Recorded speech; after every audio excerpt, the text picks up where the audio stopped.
Halo Sobat Etika, selamat datang kembali di podcast Bisnis dan Moral, tempat kita mendiskusikan topik hangat seputar dunia bisnis yang seringkali bersinggungan dengan isu-isu etika. Perkenalkan, nama saya Anissa Nurlinsani yang akan memandu diskusi hari ini bersama dua rekan saya yang sangat luar biasa ini. Yang pertama ada Nur Maharani dan yang kedua ada Leonardo. Bagaimana kabarnya hari ini? Hai semua, saya Nur Maharani, kabar saya baik nih. Saya sudah nggak sabar nih untuk membahas topik yang menurut saya sangat penting. Hai juga, saya dengan Leonardo. Mungkin saya dipanggil Len aja. Saya juga sudah sangat antusias untuk bahas materi atau bahan perbincangan kita hari ini. Karena saya yakin sih mungkin sobat-sobat etika yang di rumah sudah pernah rasa kesegaran dari produk perusahaan ini. Mungkin juga sudah pada berseliweran di mana-mana, kayak ibarat di mana ada kucing, di mana di situ ada tikus toh. Gitulah kurang lebih. Ya baik, nah kali ini kita akan membahas kasus pelanggaran etika periklanan oleh Le Mineral. Nah, salah satu merek air mineral terkenal di Indonesia. Kasus ini menjadi sorotan karena dianggap melanggar norma periklanan yang berlaku. Yuk langsung kita mulai pembahasannya.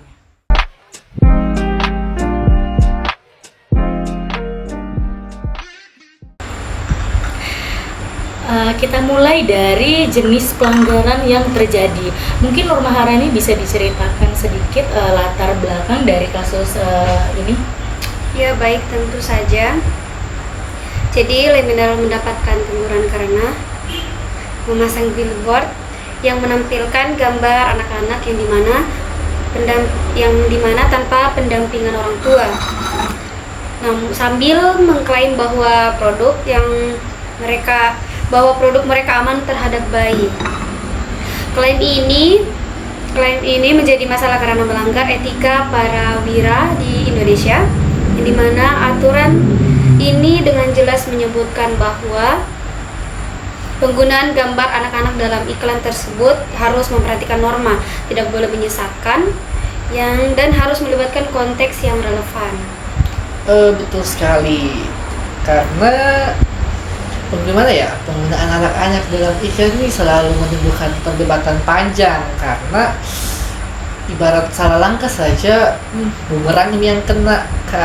Jadi harus hati-hati betul dan teliti.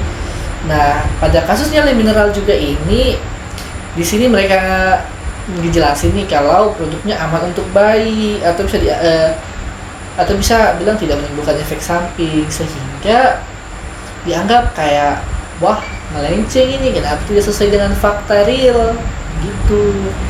Betul, setuju ya yang dipaparkan oleh Nur Maharani dan juga Leon. Ini menunjukkan bahwa perusahaan besar sekalipun bisa tergelincir jika tidak mematuhi etika yang berlaku saat ini.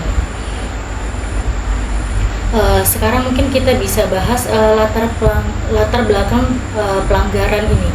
Kenapa sih hal seperti ini bisa terjadi? Mungkin dari Leo, gimana pendapatnya? Kalau menurut saya ada dua faktor. Yang pertama itu jadi dari pengawasan internal perusahaan sendiri.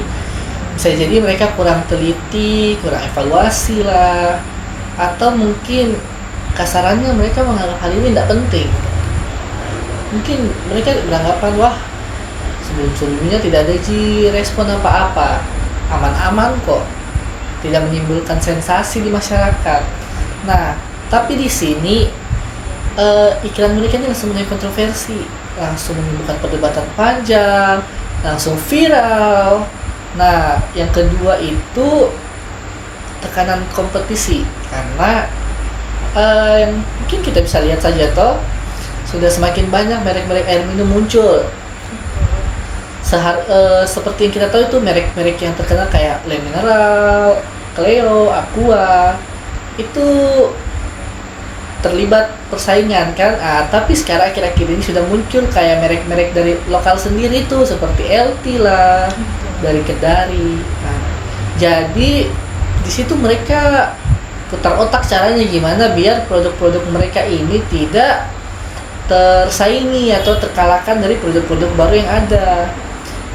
Makanya mungkin mereka menempuh segala cara untuk bagaimana caranya biar produk saya menduduki posisi teratas.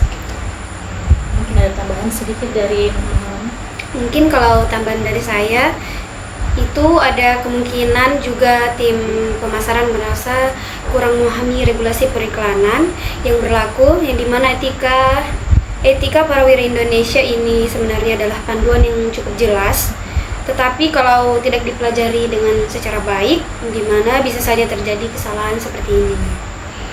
Baik, jadi ini kombinasi dari kurangnya kontrol internal, tekanan pasar, dan mungkin ketidaktahuannya. Selanjutnya kita akan membahas pihak yang dirugikan di segmen selanjutnya.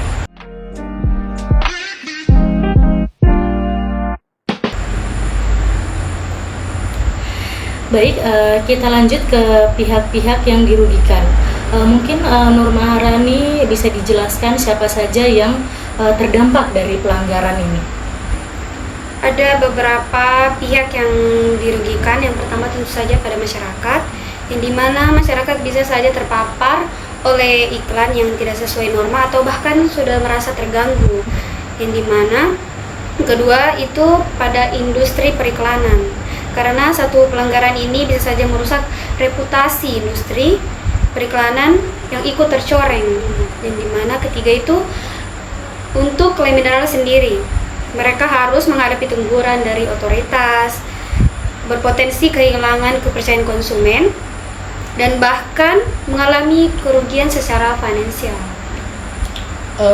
Mungkin selain itu keluarga juga bisa dibilang mendapatkan dampak yang ya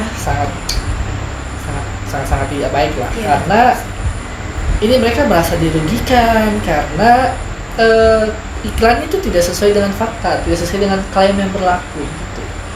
Betul. Dampaknya juga tidak hanya soal citra ya, tapi juga soal kepercayaan masyarakat yang sulit untuk dibangun kembali. Baik. Selanjutnya kita membahas tentang dampak yang disebabkan.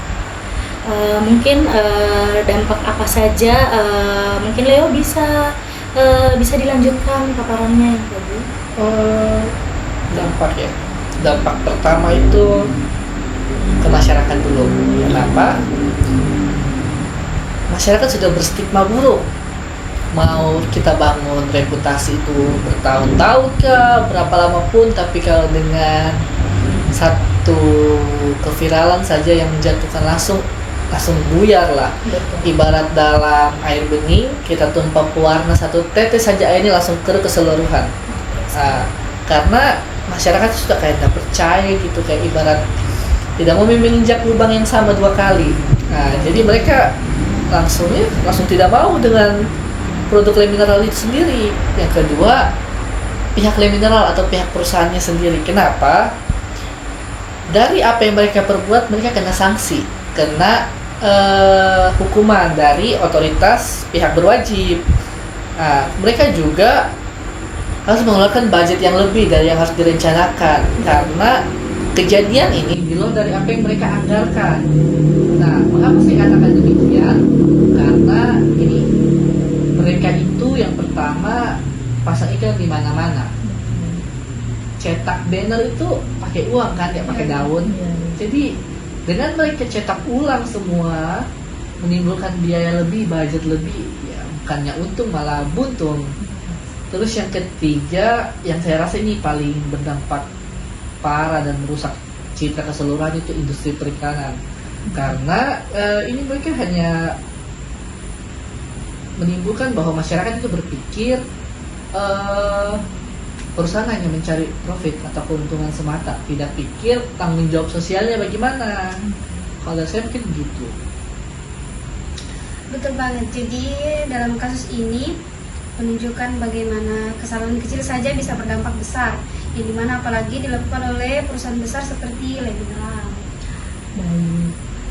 Selanjutnya kita masuk ke segmen solusi dan pencegahan di segmen selanjutnya.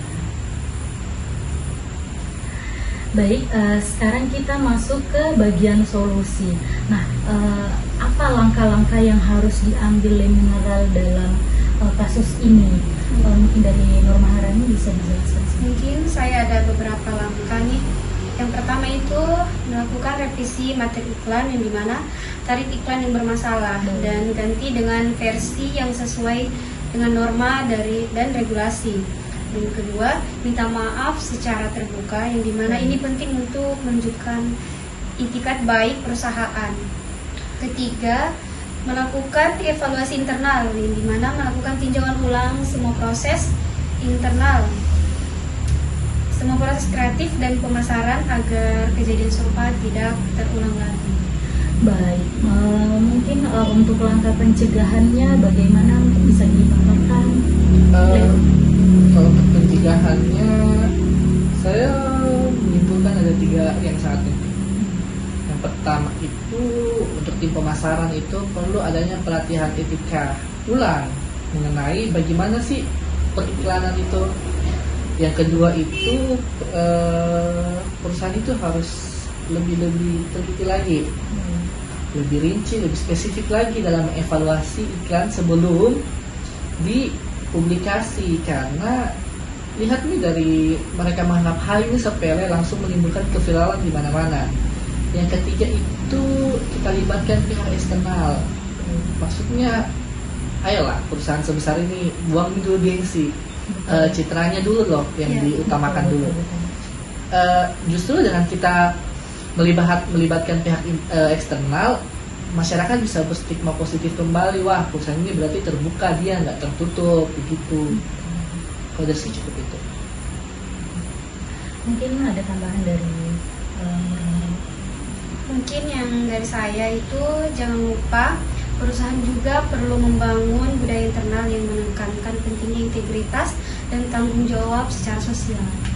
Baik, menarik sekali ya diskusi yang sangat menarik dari kasus Le Mineral. Kita belajar bahwa kreativitas dalam bisnis harus selalu berjalan beriringan dengan etika. Nur Maharani mungkin ada pesan terakhir untuk sobat etika dan teman-teman. Ya, yang ingin saya sampaikan itu yang pertama, jangan fokus pada keuntungan jangka pendek, pikirkan dampaknya ke masyarakat dan reputasi jangka yang panjang. Dan mungkin Setuju dengan yang Nur bilang tadi. Terus semoga kasus ini bukan hanya pihak Le Mineral saja yang kedepannya harus hati-hati.